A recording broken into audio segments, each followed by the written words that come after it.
Hello friends, welcome to All About Study channel.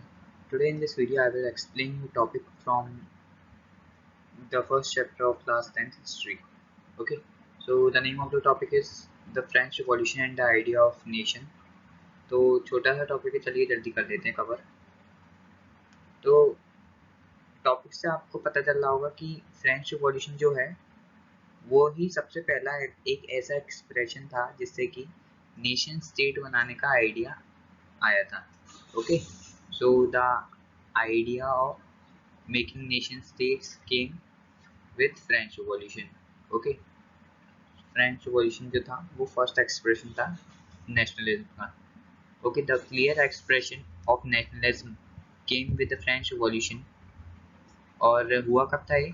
जो French revolution था वो हुआ था 1789 में। ओके, डेट या इम्पोर्टेंट है तो याद रखना। Okay, after 1789 the French revolution became a territorial state under the rule of absolute monarch. तो 1789 के बाद ये जो फ्रांस था वो एक टेरिटोरियल स्टेट बन गया और इस पे रूल किसका होता था? एब्सोल्यूट मोनार्क का। मोनार्क मतलब जहाँ सोवर्जिनिटी होती है। सोवर्जिनिटी मतलब जहाँ राजा का रूल होता है। ओके, राजा या एम्पायर कह सकते हैं।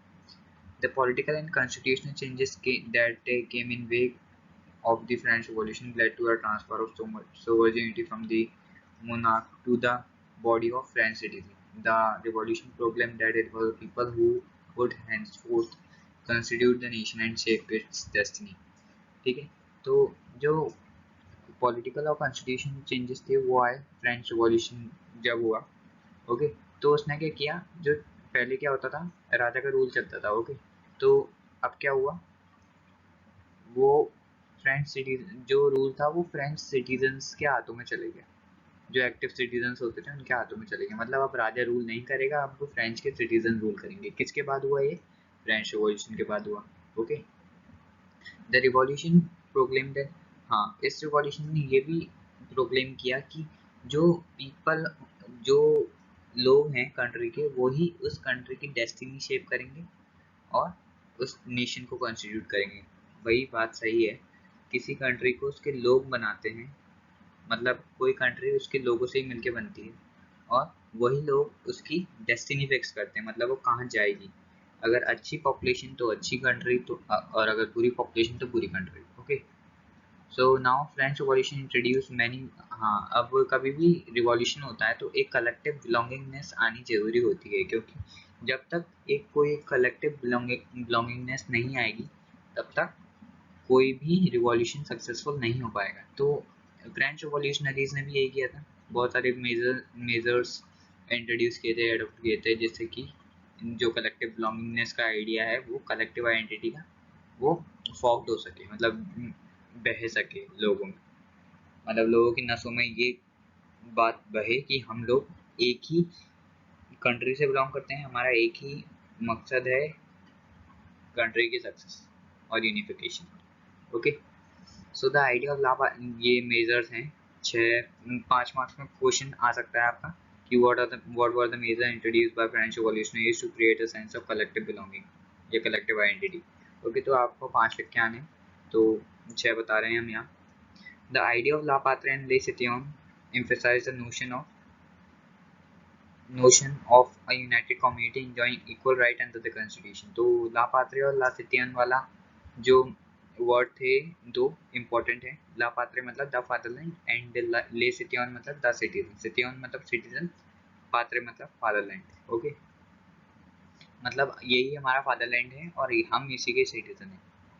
ओके, तो इसने एम्फेसाइज किया एक ऐसे नोशन को जिसमें कि सब लोग जो हैं वो एक ही कम्युनिटी में रह के इक्वल राइट एंजॉय कर रहे हैं कॉन्स्टिट्यूशन द्वारा। ओके, तो इसने इस नोशन को जन्म दिया। किसको? A united community enjoying equal right under the constitution. एक ही सिंगल कॉन्स्टिट्यूशन के तहत में रह के इक्वल राइट एंजॉय कर रहे हैं। A new French flag tricolour was chosen to replace the royal former standard। तो पहले वहाँ एरिस्टोक्रेट्स का अलग फ्लैग हुआ करता था, तो उसको रिप्लेस करके एक न्यू फ्रेंच फ्लैग बनाया।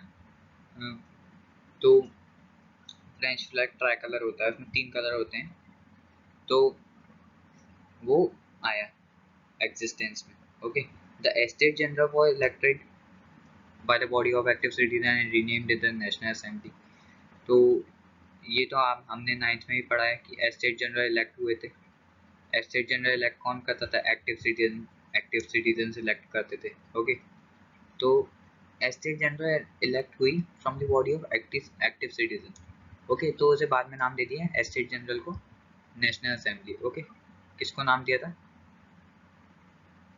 एस्टेट जनरल को. ओके, ना कुछ और भी एक्ट थे, जैसे उन्होंने क्या किया था, फ्रेंच सिटीजन्स ने इंटरनल कस्टम ड्यूटीज़ को अबॉलिश कर दिया था. फ्रेंच को जो था वो नेशनल लैंग्वेज घोषित कर दिया था. क्यों? क्योंकि वो फ्रेंच की कैपिटल क्या है? पेरिस. तो पेरिस में फ्रेंच लिखी जाती थी और बोली भी जाती थी, तो इसलिए वहाँ उसको नेशनल लैंग्वेज के रूप में घोषित कर दिया. और फिर किए थे ओथ लिए गए थे. ओथ मतलब कसमें खाई गई थी. मार्टियर्स को कॉमेमोरेट किया गया था. कॉमेमोरेट मतलब याद करना. Okay, so let's see the other measures introduced by the French revolutionaries. Okay, तो यहाँ 7 दिए हैं हमने. Okay, 3 पीछे थे, 4 यहाँ हैं. न्यू हाइम्स व कंपोज. हाइम्स कंपोज करी, ओथ्स ली गई मतलब कसमें खाई गई. हाइम्स मतलब ये देशभक्ति के गाने.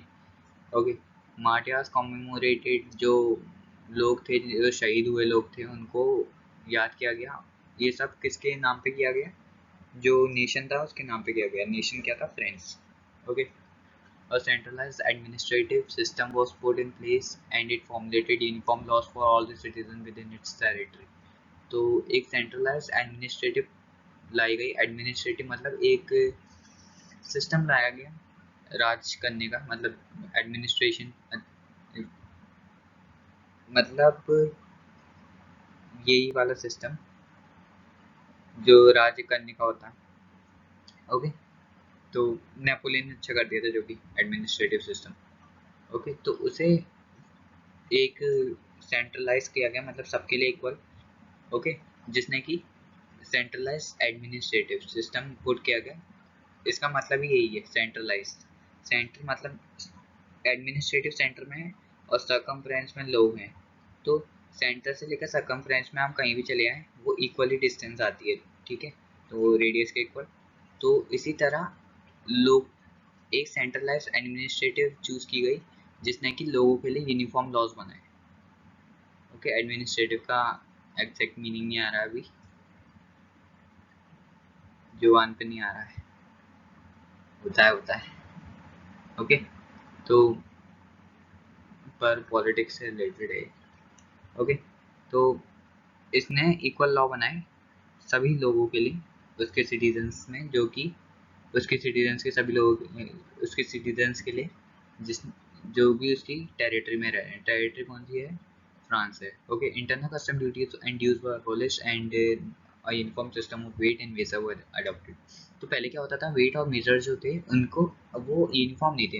एक जगह पे कुछ वेट होगा तो दूसरी जगह पर उसी वैल्यू में कुछ और वेट होगा. जैसे 1 किलो चीनी में अगर एक जगह पे 5 रुपये खरीद रहा हूँ तो दूसरी जगह पे हो सकता है वो मुझे वो 4 रुपये की मिल जाए, और हो सकता है मुझे वो 6 रुपये की भी मिल जाए. ओके, वैसे चीनी इतनी सस्ती नहीं है, 32 रुपये किलो चल रही है, 32 रुपीज़ पर केजी यहाँ आगरा में. Okay, I am from Agra, तो आगरा में चल रही है 32-35 का. ओके, तो इंटरनल कस्टम ड्यूटीज अबॉलिश हो गई और ड्यूज जो थे वो अबॉलिश कर दिए गए. ओके, इंटरनल कस्टम ड्यूटीज जो हमारे ट्रेड वगैरह पे लगाई जाती हैं उन्हें कहते हैं कस्टम ड्यूटीज. ओके, और ड्यूज अबॉलिश हो गए, और ड्यूज मतलब पेमेंट वगैरह. और एक यूनिफॉर्म सिस्टम अडॉप्ट किया गया of equal weight and measures. मतलब अगर मैं चीनी खरीद रहा हूँ एक जगह 5 रुपये की, तो दूसरी जगह भी वो 5 रुपये की ही मिलनी चाहिए. Okay, so there is a uniform system of weight and measures. Now regional dialects were discouraged and French as it was spoken and written in Paris become the common language for the nation. तो regional dialect मतलब मुठभेड़, जो मुठभेड़ होती थी, regional classes होती रहती थी, उनको डिस्करेज कर दी, मतलब उनको अस्वीकार कर फ्रेंच जो थी उसको नेशनल लैंग्वेज घोषित कर दिया, मतलब अब वही नेशनल कॉमन लैंग्वेज होगी नेशन के लिए। क्योंकि अब हम हमारी इंडिया में क्या होता है, हिंदी ज़्यादा बोली जाती है तो उसे नेशनल कॉमन लैंग्वेज बोला जाता है, ठीक है। लेकिन वो नेशनल लैंग्वेज सिर्फ हिंदी नहीं है, ओके, ओनली नहीं लगाया है कॉन्स्टिट्यूशन में। जो beside Hindi they are 22 other languages, 22 21 है, ओके। सो तो हिंदी ही इंडिया की नेशनल लैंग्वेज नहीं है, वैसे ही फ्रेंच वहाँ की कॉमन लैंग्वेज हो गई थी, okay, not a national language, common language हो गई थी। क्योंकि सब लोग जरूरी नहीं है एक नेशन के सब लोग एक ही लैंग्वेज बोलें, कोई उर्दू बोल सकता है, कोई फ्रेंच बोल सकता है, कोई हिंदी बोल सकता है, कोई इंग्लिश बोल सकता है, ऐसे ही बहुत लोग स्पेनिश बोल सकते हैं, ऐसे बहुत अलग अलग लैंग्वेज बोल सकते हैं, ठीक है। तो फ्रेंच को अब क्योंकि पेरिस, अब जो कैपिटल स्टेट में जो लैंग्वेज बोली जाती है उसे ही हम नेशनल लैंग्वेज करार देते हैं, ओके। तो फ्रेंच की कैपिटल थी पेरिस, तो वहाँ बोली जाती थी, फ्रेंच की कैपिटल थी पेरिस, तो वहाँ बोली जाती थी फ्रांस, तो फ्रांस को, फ्रेंच को नेशनल लैंग्वेज के कॉमन लैंग्वेज के रूप में स्वीकार कर लिया, ओके। नाउ द रिवॉल्यूशनरी, तो ये तो बात हो गई हमारी मेजर्स की। Now come to the another point. Then revolutionary further declared that it is the mission and the destiny of the French nation to liberate the people of Europe from despotism. In other words, to help people from the Europe to become nation. तो despotism जो थी, despotism मतलब एक बहुत बुरा control, मतलब बहुत बुरी हालत, ओके। तो रिवॉल्यूशनरी का कहना था कि जो मिशन है फ्रेंच नेशन को डिपोटिज्म से आज़ाद करने का, जो तो रिवॉल्यूशनरीज का मानना था कि ये मिशन है उनका कि जो फ्रांस हो उनके पीपल लिबरेट हो जाए और फ्रांस जो नेशन है, फ्रेंच नेशन, वो यूनाइट हो जाए। मतलब वो फ्रेंच पहले देश जो थे वो बटे रहते थे, इंडिया में भी बहुत 500 करीब स्टेट्स थे इंडिया के अंदर ही, फिर बाद में जोड़े गए थे, कई ग्रेट लोगों ने जोड़े थे, ओके। एंड फ्रेंच नेशन को जो रिवॉल्यूशनरीज थे उनका कहना था कि उनका मिशन था कि फ्रेंच के पीपल को लिबरेट करना, और जो फ्रांस है और दूसरे लोग हैं यूरोप के, उनको नेशन में बनाना, कन्वर्ट करना, ओके। मतलब फ्रेंच को नेशन बनाना और उसके पीपल्स को लिबरेट करना, तो ये उनका गोल था, मिशन था रिवॉल्यूशनरीज का। Now let's say another topic, अब आती है बात, अब आगे बात आएगी, अब हमारी आने वाली है नेपोलियन के बाद, नेपोलियन बोनापार्टे।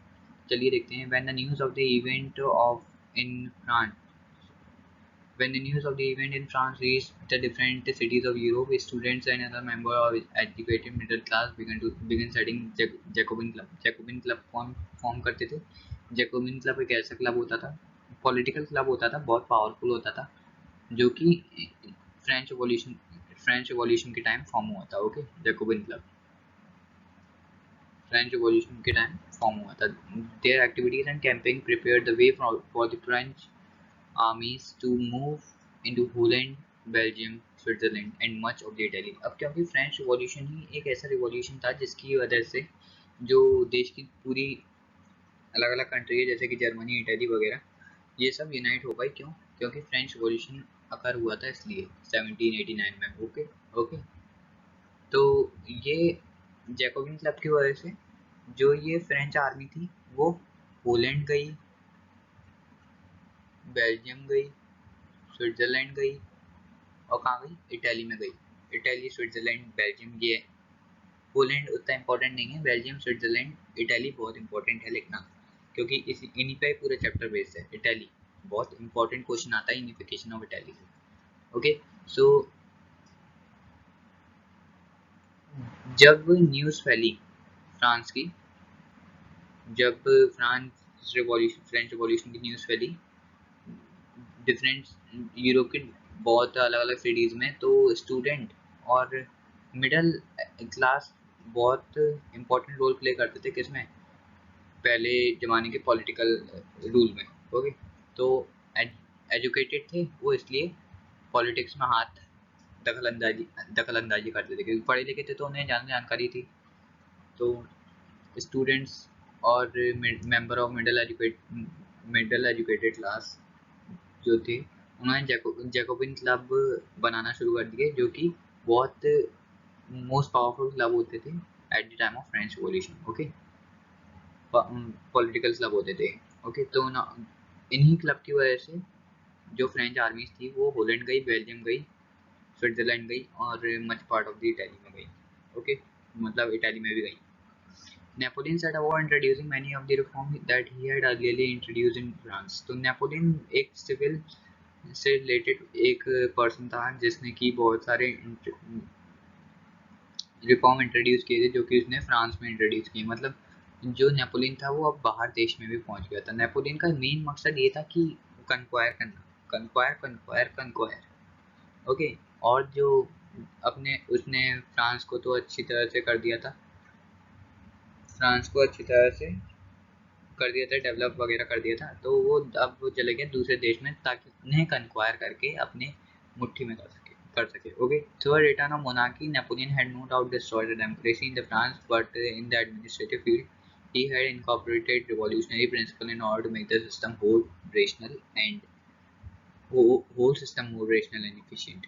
ओके, तो अब क्या हुआ, जो नेपोलियन था उसने, ये कोई डाउट नहीं था कि उसने डेमोक्रेसी को डिस्ट्रॉय कर दिया, क्योंकि अब वो खुद ही रूल कर रहा है।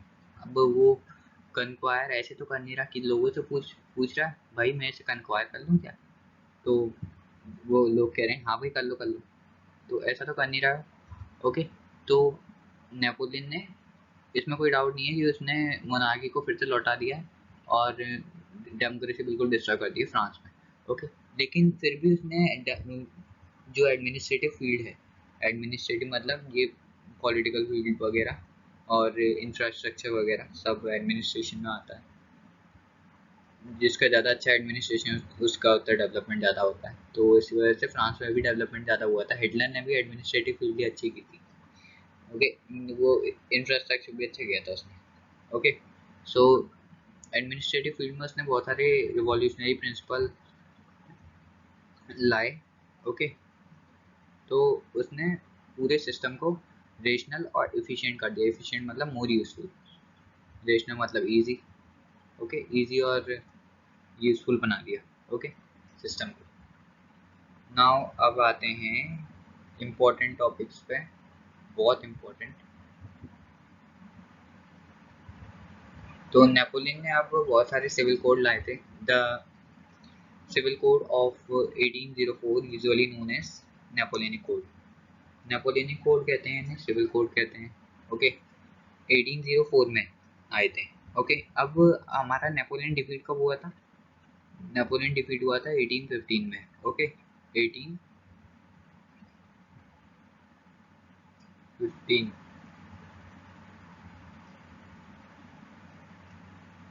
1815 में नेपोलियन डिफीट हुआ था।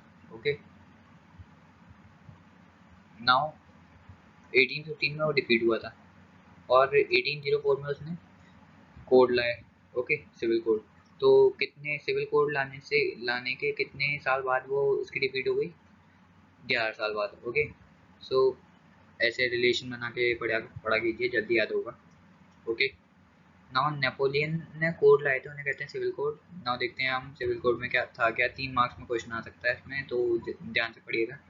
Napoleonic Code did away all the privileges based on the birth and establish equality before the law and secure the right to property। तो उसने बहुत सारे जो privileges होते थे based on birth, मतलब aristocrats के पास होते थे, तो उसने ये सब भगा दिए दूर, मतलब इन्हें रूट आउट कर दिया। ओके, एंड उसने क्या किया, स्टेब्लिश कर दी इक्वालिटी बिफोर लॉ, मतलब सब इक्वल हैं लॉ के सामने। Okay, and secure right to property, right to property को सिक्योर कर दिया, मतलब सबके पास अधिकार है कि वो प्रॉपर्टी खरीद सकें। Everyone has right to buy property, no one can deny someone to buy a property। Okay, so regardless of the caste, their gender, etc। Okay, तो मतलब गरीब है अमीर है कोई भी आदमी है, अगर वो प्रॉपर्टी खरीद रहा है एक लीगल बेसिस पे, तो उसके पास अधिकार है, पूरा लीगल बेसिस का अधिकार है।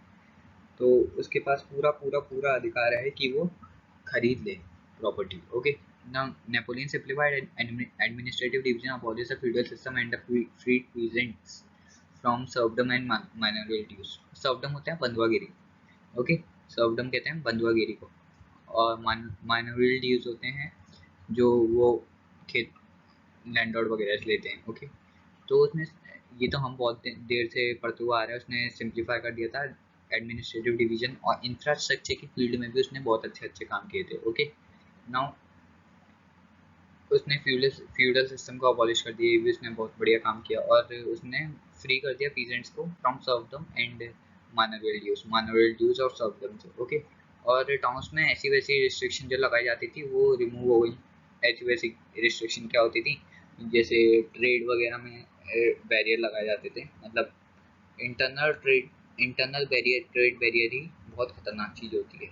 ओके, मतलब अपनी कंट्री में इंपोर्ट, अपनी कंट्री में एक जगह से दूसरी जगह माल ले आने में हमें उसमें ट्रेड बैरियर लगाने लग जाएं, तो उसमें कितनी बेकार चीज़ होगी, कितना हमारा हाइपर इन्फ्लेशन बढ़ जाएगा, हाइपर इन्फ्लेशन हो जाएगा, मतलब प्राइस कितने बढ़ जाएंगे।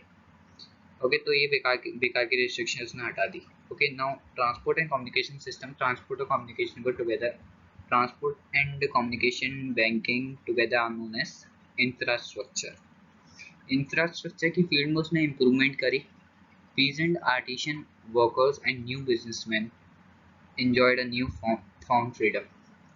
तो ये इन लोगों ने, पीजेंट्स वगैरह ने, आर्टिशन वगैरह ने, वर्कर्स वगैरह ने एंड न्यू बिजनेसमैन वगैरह जो थे, उन्होंने इस न्यू फाउंड फ्रीडम को एंजॉय किया, खूब एंजॉय किया।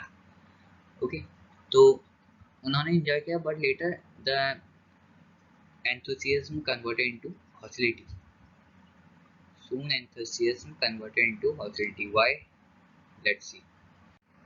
ओके, तो हालांकि ये कुछ पॉजिटिव साइड्स थी इस कोड की, लेकिन इस कोड के बाद नेपोलियन ने कुछ अपनी नेगेटिव साइड भी दिखा दी। ओके, तो चलिए देखते हैं कि इनकी एंथुसियाज्म मतलब उत्साह इनका कैसे हॉस्टिलिटी में कन्वर्ट हुआ। Let's see. However, in the area conquered, the reaction with local people to the French rule were mixed.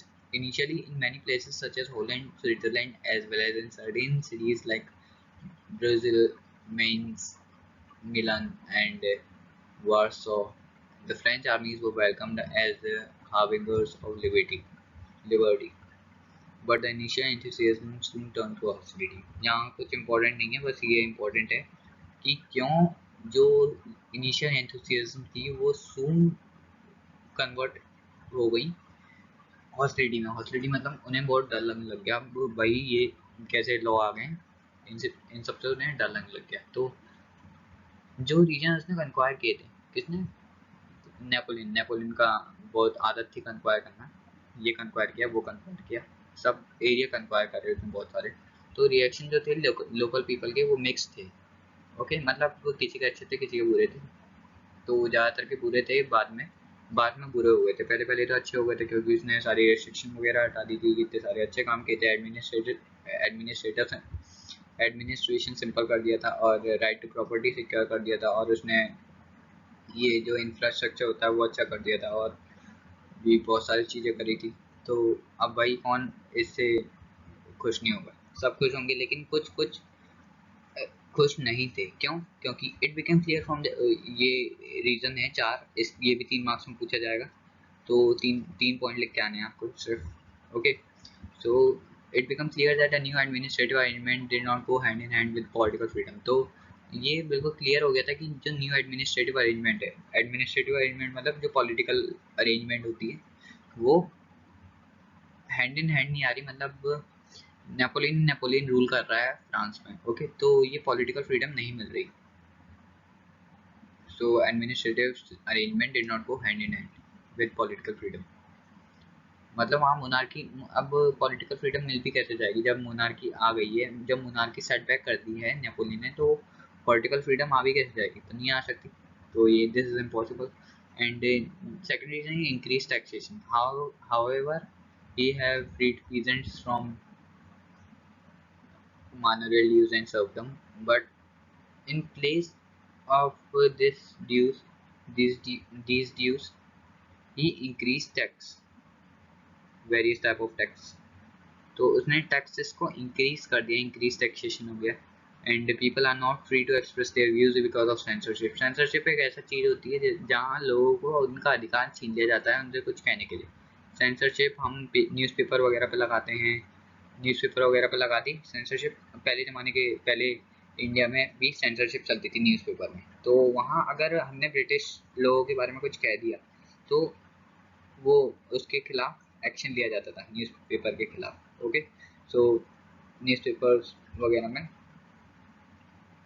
लोगों को अधिकार नहीं होता था कुछ कहने के लिए against British government. Okay, so people are not free to express their views. People जो थे वो एक्सप्रेस नहीं कर पाए थे अपने views because of censorship. Censorship मतलब वो ऐसा, मतलब अपने बात कहने का अधिकार ना होना, this is known as censorship. उनसे लोगों से उनके व्यूज एक्सप्रेस करने का अधिकार छीन लेना, this is known as censorship. Forced conscription into the French army is required to conquer the rest of the Europe. अब मैंने आपको कितनी बार बताया कि नेपोलियन जो था उसकी आदत थी कन्क्वायर करना, कन्क्वायर. ओके, तो उसने क्या किया, लोगों को फोर्स करा ताकि वो आर्मी में भर्ती हो जाए, फ्रेंच आर्मी में, ताकि वो rest part of the Europe को कन्क्वायर कर सके. तो यही हमारे 4 रीजन थे जिसमें out of which you can write any 3 in order to get full marks. Okay, तो इसमें से भी बहुत हमने करा दिए हैं आपको क्वेश्चन आंसर. टॉपिक भी ख़त्म हो गए, क्वेश्चन आंसर भी ख़त्म हो गए. अब हमें पता है कि जो इमेजेस से रिलेटेड जो क्वेश्चन आ रहे हैं साथ, तो चलिए कुछ इमेज देखते हैं. So this image is related to planting a plant of liberty. Plant plant कर रहे हैं यहाँ लोग, मतलब पेड़ लगा रहे हैं लिबर्टी का. ओके, ताकि फ्रांस में हुआ होगा ये. तो यहाँ लोग प्लांट कर रहे हैं क्या, लिबर्टी का प्लांट. ओके, लोग ग्रो कर रहे हैं लिबर्टी का प्लांट. मतलब यहाँ सब ये शो कर रहा है कि यहाँ सब छूटने वाले हैं. Okay, now he is Napoleon running out due to his defeat. Okay, ये डिफीट हो गया, मतलब डिफीटेड हो गया है. कब डिफीट हुआ था नेपोलियन, अभी बताया था. अपने नेपोलियन कोड को इंट्रोड्यूस कराने के 11 साल बाद नेपोलियन जो था वो डिफीट हो गया था, मतलब 1815 में. फिर उसके बाद वीना कांग्रेस सेटअप हुई थी. तो यही हमारा क्वेश्चन था, यही हमारी इस वीडियो में था, और इसी के साथ हमारी वीडियो है वो ख़त्म होती है. सो ये नेपोलियन था, ध्यान रखना. और ये था प्लांट ऑफ लिबर्टी. ऐसे क्वेश्चन बहुत आते हैं, इस साल के लिए बहुत हो गए हैं 2021 एग्ज़ाम के लिए. तो be prepare for such questions. NCERT में देख सकते हो आप, एनसीईआरटी से बाहर कुछ नहीं आएगा इमेज वाला. Okay, so be prepare for this exam which which is occurring in May 2021. 6 मई से स्टार्ट है 10th के. ओके, तो प्रिपेयर हो जाना अच्छे से.